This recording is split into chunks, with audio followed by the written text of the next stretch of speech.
All right, this is going to be a tough one. I challenge everybody in the room to recommend a book. Ooh, yeah, I got one. Okay. There is a stipulation, but I won't say it unless you violate it. So let's just try it and see if anybody actually violates this. The Most Human. It's about AI and the Turing test, and there's this convention that happens every year where a human tries to be the most human, and a robot tries to beat the most human. It's super interesting, and so like AIs get better and better every year, and it becomes more that like people think. I can't explain the whole thing, but it's super cool, and the book is amazing, and it's about a bunch of stuff with AI. Alrighty. That sounds really cool. I have a recommendation. There you go. I would recommend Station 11 by, I believe her name is Emily St. Mantel. No, that's slightly wrong. Mia can correct me at some point because she gave it to me for Christmas. It is, I would say, art in a post-apocalyptic time, except in an actually plausible post-apocalyptic time. I highly recommend it, and it was recommended to me by Mia, which is also an excellent recommendation. All right. This was a book that came to mind, actually, when we were having our discussion with James Portnow of Extra Credits. Absolutely. I would actually recommend the Cartoon History of the Universe by Larry Gonick. It's a fantastic introduction to history all the way from the beginning of time to the modern world. I would say In Death Ground by David Weber and Stephen White. If you are a fan of hard sci-fi and starship combat, the amount of work that they put into like building as scientifically accurate universe as they can, given that it is science fiction, they take some liberties, but it's very well written in that regard. I recommend The Design of Everyday Things. Yes.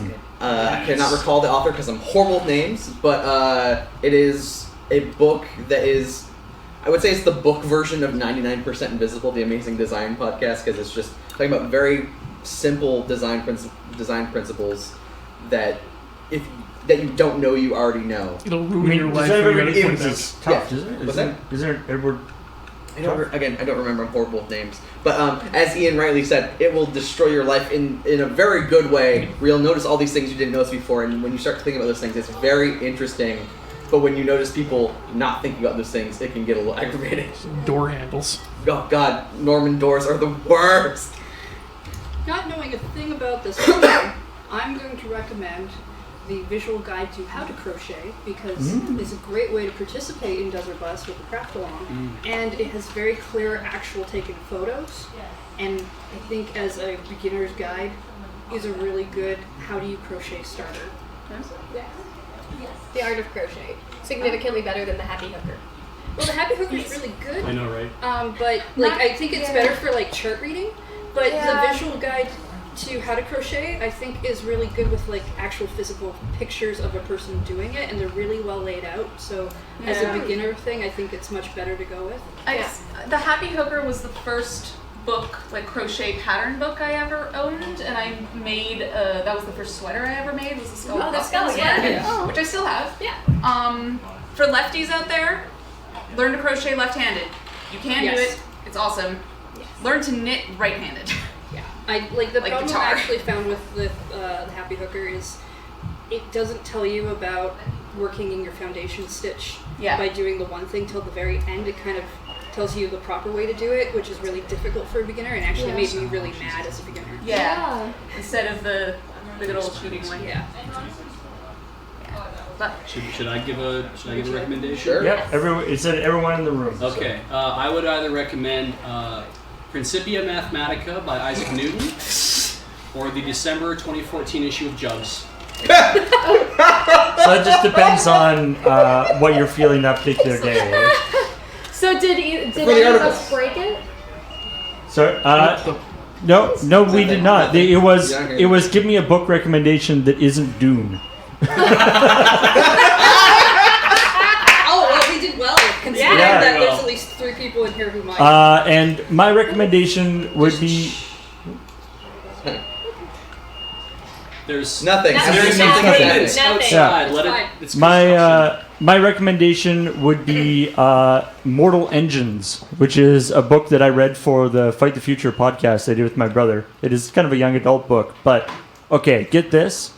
It's set in sort of post-apocalyptic type future where cities are driving, like literal city, like London, has enormous tank treads underneath it and is driving around Europe, eating other cities. What? Like, and we're not talking like it's like by cultural Absorption or it's cultural absorption. It has giant jaws that it chases down other cities, which all the cities are driving around on different kinds of So things. it's like Caves of Steel meets Pac-Man. And they're eating each other. It's amazing. This sounds like It's called municipal Darwinism. That's incredible. So it's an amazing, like the most insane, ridiculous concept for a book, and then there's actually like a good story with it as well. Nice. I suggest checking it out. It's so like the first sentence of the book is something like, the city of London was prowling for looking for prey, and it's very, very cool. I highly suggest it. And the rest of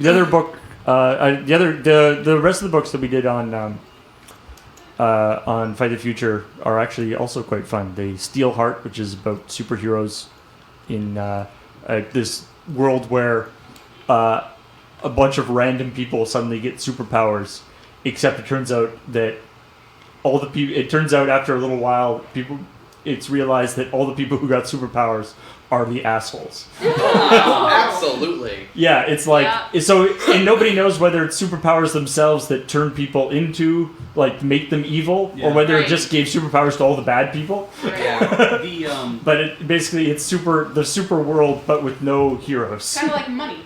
There's a DC comic graphic novel really called Kingdom Come that kind of has a similar idea in that where all the DC superheroes, this is like a little bit further on in some of their years, and one of the guys, Magog, is actually he's very, very strong. He took the name from the Bible, I believe. Please tell me his first name is Dog. Dog Magog. Magog is like, I'm very powerful and whatnot, and everyone's like, hooray! And he's like a young superhero up and coming, but he's like he has practically all of Superman's powers, and he says, you know what? We should find out who's the strongest. That'll be awesome. And then Superman's like, no, that's not the point. No, I don't want it. And everyone's like, no, come on, Superman. He's like, okay, you know what? No, I'm out. And he just goes to the Fortress of Solitude. And then it shows what happens after the older superheroes start to phase out. They're like, you know what? Maybe we don't need to be a part of this thing. All the newer superheroes are like, yeah. But it turns out that because they're not really tried and tested in the sense of justice, they start screwing things up, and supervillains start screwing things up, and it's really good, and it's beautiful artwork, too. I keep thinking about Mortal Engines and how there's like a kind of like Snowpiercer vibe to it too. I should watch that. Really interesting. As far as young adult fiction goes, has anyone else read China Maville's On London?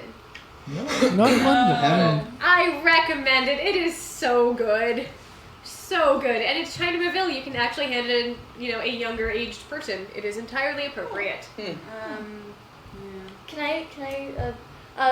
I literally, the only reason I ever read as a child was literally.